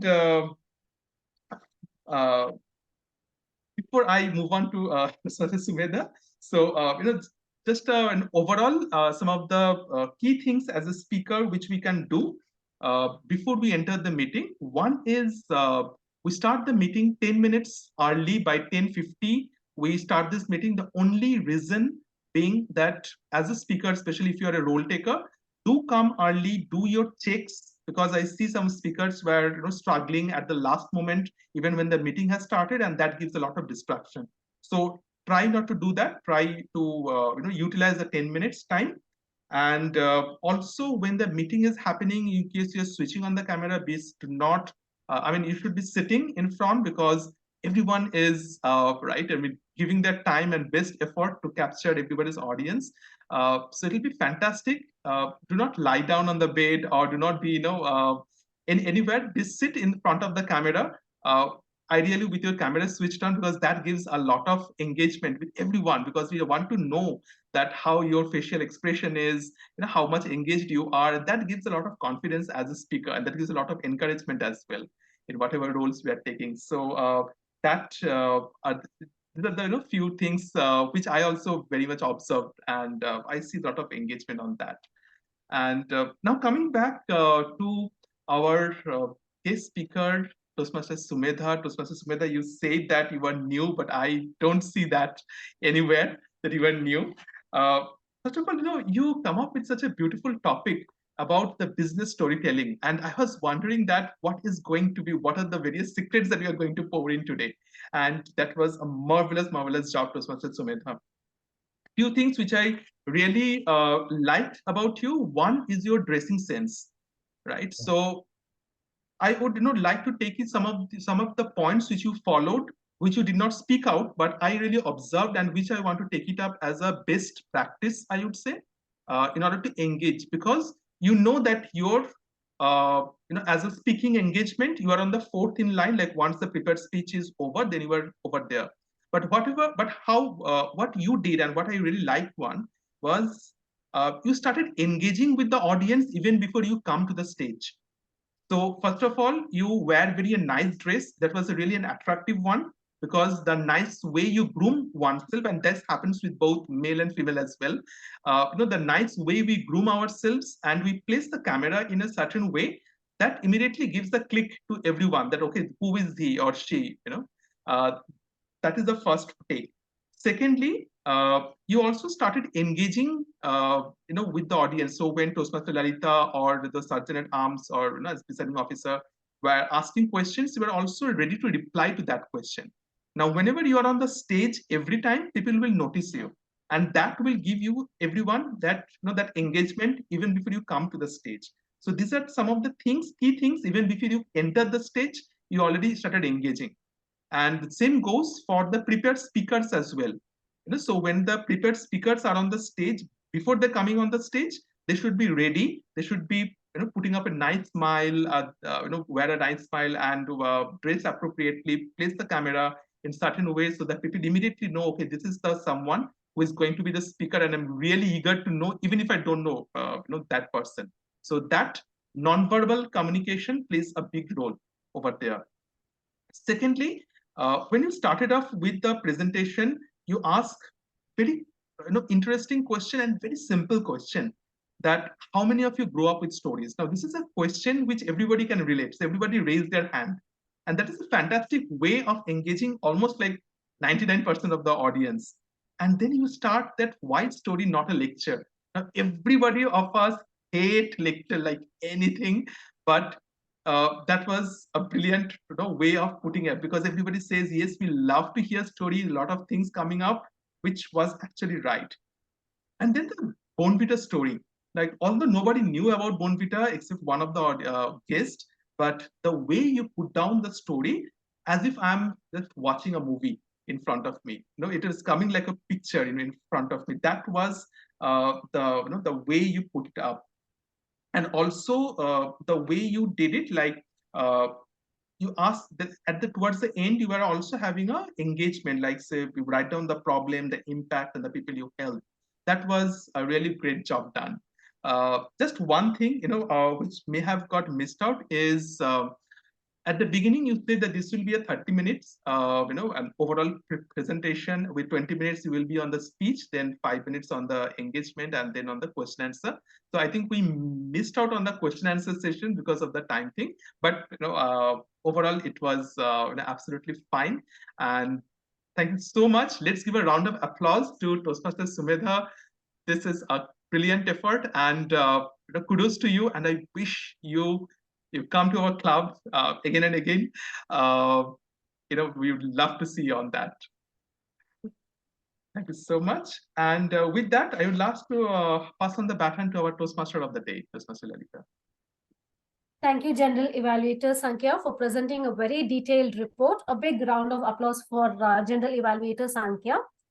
With that, I'll be passing on the stage to Presiding Officer Toastmaster Venkatesh. Over to you. Thank you, Lalita. As we are moving towards the end of the meeting, I close the meeting number 345. Now the meeting is open for general discussion.